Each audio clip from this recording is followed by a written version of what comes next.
কিন্তু হাসিনাকে আপনি এখনো বলেছেন খুনি, এখনো বলেছেন ফ্যাসিস্ট। না, হাসিনা আমারে করে নাই কিছু। হাসিনা আপনাকে করে নাই, সেটা আমি বুঝাতে চাচ্ছি। হাসিনা জাতির সাথে করছে, জাতি বলবে, কিন্তু আমার সাথে পার্সোনালি যদি হয়ে থাকে বাটপারি, আমাকে বলবে যে আপনি কথা বলেন আর আমাকে জেলে দেবে, তো আমি বাটপারকে বাটপার বলবো না? সেজন্য তো বললাম, আপনি ইউনূসকে বিশ্ব বাটপার ডেকেছেন, এজন্য আপনাকে ধন্যবাদ। আপনি শেখ হাসিনাকে ভোটচোর ডাকেন নাই, এরশাদকে স্বৈরাচার ডাকেন নাই, এজন্য আপনাকে নিন্দাবাদ। ব্যস্ত হইল তো? ধন্যবাদ। আওয়ামী লীগের অর্থাৎ ৭৭তম আওয়ামী লীগের যে প্রতিষ্ঠা বার্ষিকী, সেই প্রতিষ্ঠা বলতে গেলে ৭৭ বছর এই আওয়ামী লীগ বেশ বিদ্যর্পে তারা রাজনীতি করে গেছে। আওয়ামী লীগের এই পরিণতি থেকে আসলে বর্তমান যে রাজনৈতিক দলগুলো এখন ক্ষমতায় কিংবা বিরোধী দল, তারাও কি কোনো শিক্ষা নিতে পারবে বা শিক্ষা নেওয়া উচিত বলে মনে হয়? না, শিক্ষা নেওয়া উচিত, এতে কোনো সন্দেহ নাই, কিন্তু ইতিহাস তো বলে যে সে পথে হাঁটছে কিনা আদৌ? সে পথে দুটো জিনিস, আপনি যদি আমাকে এক বাক্যে বলতে বলেন তাহলে সেই পথে হাঁটার লক্ষণটা কম, ঠিক আছে? কারণ আমাদের দেশে হয় কি, আমাদের দেখুন যখন ক্ষমতা থাকে, ক্ষমতার স্ফুরণটা একটা আলাদা রকমের জায়গা। যেমন দেখবেন চাঁদাবাজি, একদলীয় শাসন, দলীয় দৌরাত্ম্য, এগুলোতে আপনি দেখবেন যে দলই ক্ষমতা যায় সে একই রকম আচরণ করে। যেমন আমি যদি বিএনপির অবস্থাটা এখন ধরি, যে বিএনপির মধ্যে আমি দুই ধরনের আচরণ দেখতে পাচ্ছি। একটা আচরণে আওয়ামী লীগের সাথে মিল আছে, যেটা যে দলীয়করণ, তারপরে আপনার ওই যে সব জায়গায় নিজস্ব লোকদেরকে দিয়ে ক্ষমতার জায়গায় বসানো, এই জায়গায় মিল আছে। এখন বিএনপি হয়তো বলতে পারে যে আমরা এত নিগৃহীত ছিলাম, আমরা 2/3 সমর্থন পেয়েছি, স্বাভাবিকভাবে আমরা আমাদের দলীয় নিয়োগ দেব।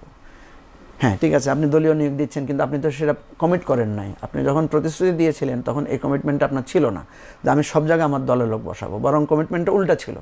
আপনি বলেছিলেন যে আমি এখানে এক ধরনের জাতীয় সরকার, এক ধরনের সবাইকে নিয়ে একটা সুশাসন কায়েম করব। দ্বিতীয় হচ্ছে আচার আচরণগতভাবে আমরা অনেক পার্থক্য দেখতে পাচ্ছি। যেমন আওয়ামী লীগ আমলে আমরা দেখেছি বিরোধী দলের কোনো অস্তিত্ব নাই, এখানে বিরোধী দল আছে, বিরোধী দল কাজ করছে। উনি হয়তো ওই যে একটু ঠেস মেরে বলেছেন যে সহমত বিরোধী দল, ঠিক আছে, এটা ওনাদের সমালোচনা ওনারা করবেন, সাংবাদিক হিসেবে করবেন, রাজনৈতিক মতাদর্শের কারণে করবেন। দ্বিতীয় হচ্ছে আপনি দেখেন আমরা সরকারের প্রধানের আচরণের মধ্যে অনেক পার্থক্য দেখতে পাচ্ছি। আমি আজকে তারেক রহমানের একটা বক্তব্য শুনলাম, উনি মালয়েশিয়ান যে বাংলাদেশি ডায়াসপোরা আছে তাদের উদ্দেশ্যে উনি বক্তব্য রেখেছেন।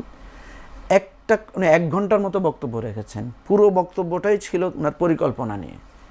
অথচ আপনি যদি দেখেন শেখ হাসিনার আমলে, শেখ হাসিনা যত জায়গায় বক্তৃতা দিয়েছে বিদেশে, সেখানে উনি সবসময় হেট্রেট করেছেন বিরোধী দলের বিরুদ্ধে, অন্যান্য দলের বিরুদ্ধে, খালেদা জিয়ার বিরুদ্ধে, তারেক রহমানের বিরুদ্ধে।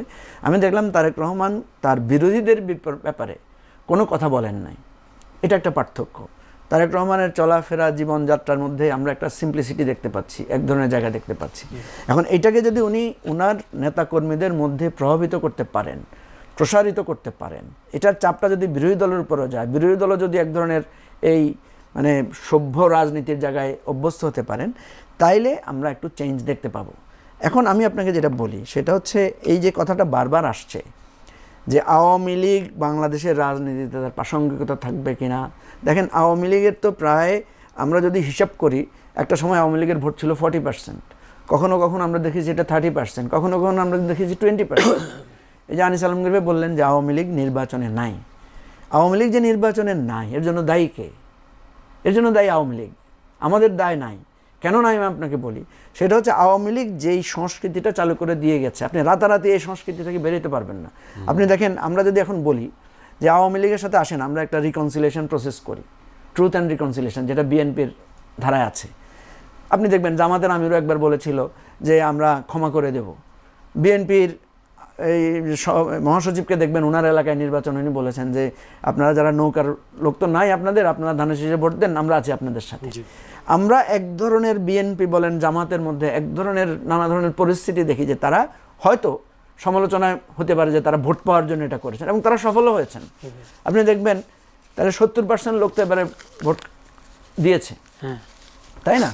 এবং দেখবেন জামাত অভিযোগ করছে যে বিএনপির লোকেরাদেরকে আওয়ামী লীগের লোকেরা ভোট দিয়েছে, আবার বিএনপির লোকেরা অভিযোগ দিচ্ছে যে জামাতের বিভিন্ন জায়গায় জামাতের লোকদেরকে আওয়ামী লীগের লোকেরা ভোট দিয়েছে। মৌলিক কথা হচ্ছে দুই পক্ষকেই কিছু না কিছু জায়গায় আওয়ামী লীগের লোকেরা ভোট দিয়েছে, অর্থাৎ আওয়ামী লীগ ভোটে অংশগ্রহণ করেছে। আওয়ামী লীগ দলীয়ভাবে প্রার্থী দেয় নাই, কিন্তু ভোটিং বিহেভিয়ারে তাদের যে বাংলাদেশের লোকেরা আছে তারা ভোটদানে অংশগ্রহণ করেছে, ভোট দিয়েছে। আমার কথা হচ্ছে যে এই একটা শক্তি যে জনগণ, যে তার আওয়ামী লীগকে সাপোর্ট করার লোক আছে, এই লোকগুলোর রাজনৈতিক পরিণতি কি হবে, তারা কি করবে? যতক্ষণ পর্যন্ত তারা আকারে ইঙ্গিতে, হ্যাঁ, আপনি দেখবেন আমাদের মধ্যে এক শ্রেণীর বুদ্ধিজীবী আছে, সাংবাদিক আছে, যারা ইউনুসকে বিশ্ব বাটপার ডাকে। কখন ডাকে? ইউনুস ক্ষমতায়। আপনি ইউনুসকে বিশ্ব বাটপার ডাকছেন বা ইউনুস চলে গেছে এখনও ডাকছেন।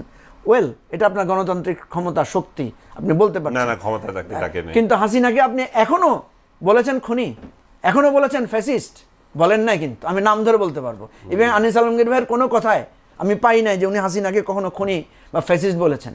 ঠিক আছে, ক্ষমতায় থাকতেও বলেন নাই, হাসিনা পালিয়ে যাওয়ার পরও বলেন নাই। এই যে সূক্ষ্ম পার্থক্যগুলো আমি যেটা বলছি, এই যে আপনি এখন ইউনুসকে বিশ্ব বাটপার ডাকলেন, সেটা আমি বলছি, আমার সাথে বাটপারি করেছে, সেটাই আমি বলছি। আমাকে বলছে হাসিনা আপনার সাথে কিছু করে নাই। না, হাসিনা আমারে করে নাই কিছু। এই তো হাসিনা আপনাকে করে নাই, সেটা আমি বুঝাতে চাচ্ছি। হাসিনা জাতির সাথে করছে, জাতি বলবে, কিন্তু আমার সাথে পার্সোনালি যদি হয়ে থাকে বাটপারি, আমাকে বলবে যে আপনি কথা বলেন আর আমাকে জেলে দেবে, তো আমি বাটপারকে বাটপার বলবো না। সেজন্যই তো বললাম, আপনি তাকে বাটপার বলেছেন, আমার সাথে ধন্যবাদ। ইয়ে করেন, আমার সাথে খালেদা জিয়া করেন, আপনি শুধু হাসিনা করছেন। আমি আপনাকে বলছি, আমার সাথে অনেকে তো করে নাই। আমি আপনাকে বলছি, আপনি ইউনুসকে বিশ্ব বাটপার ডাকছেন, এজন্য ধন্যবাদ জানাচ্ছি আপনাকে। আপনি গণতান্ত্রিক শক্তিটা অ্যাপ্লাই করেছেন, কিন্তু এটা আপনার জ্বালা হচ্ছে।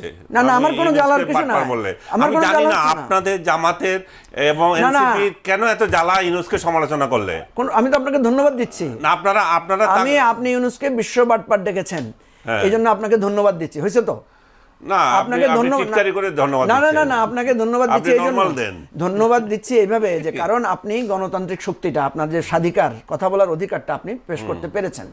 কিন্তু কষ্ট পাচ্ছি যে আপনার অতীতেও বর্তমানেও কখনো শেখ হাসিনার শাসনকে একটা স্বৈরতান্ত্রিক শাসন, আপনি শেখ হাসিনার কথা বারবার বলছেন কেন? আমি তো বলতেছি, আমি তারেক জিয়াকেও বলি নাই, আমি খালেদা জিয়াকেও বলি নাই, আমি এরশাদকেও বলি নাই। না আমি ইউনুসকে বলেছি বাটপার। তো আপনার কাছে কেউই মানে ধরেন শেখ হাসিনা ভোট চুরি করেছে, উনি তাকে ভোট চোর বলেন নাই, হ্যাঁ, এই জন্য আপনাকে নিন্দাবাদ জানাচ্ছি। ঠিক আছে, একটু আগে ধন্যবাদ দিয়েছি না, শাসনে ভোটই হয় নাই, আমি আপনাকে ভোট চোর তো আর কি, বাকি থাকে কি? আমি আপনাকে নিন্দাবাদ জানাচ্ছি। বলেন, আপনি ভোট চোর বলতে পারেন। আমি শেখ হাসিনাকে যে আপনি ফ্যাসিস্ট বল, আপনি শুনেন একটা কথা, আপনি আমার একটা কথা শুনেন। আমার কথা, আপনি শেখ হাসিনাকে ফ্যাসিস্ট বলেন, শেখ হাসিনাকে খুনি বলেন, শেখ হাসিনাকে ভোট চোর বলেন, আজ পর্যন্ত কেউ কি আমাকে বলতে পারবে আমি তার প্রতিবাদ করেছি? না সেটা তো তার বলার অধিকার। না ঠিক আছে, তো আমি কেন বলতে পারবো না? আমি বলছি না, আমি কেন বাটপারকে বাটপার বলতে পারবো না? আপনাকে বলি নাই তো আপনি বলতে পারবেন না। ভাই, আপনি ভালো করে বুঝেন, আবার বলতেছি, আপনি ইউনুসকে বিশ্ব বাটপার ডেকেছেন, এজন্য আপনাকে ধন্যবাদ। আপনি শেখ হাসিনাকে ভোট চোর ডাকেন নাই, এরশাদকে স্বৈরাচার ডাকেন নাই, এজন্য আপনাকে নিন্দাবাদ। ব্যস্ত হইল, ধন্যবাদ।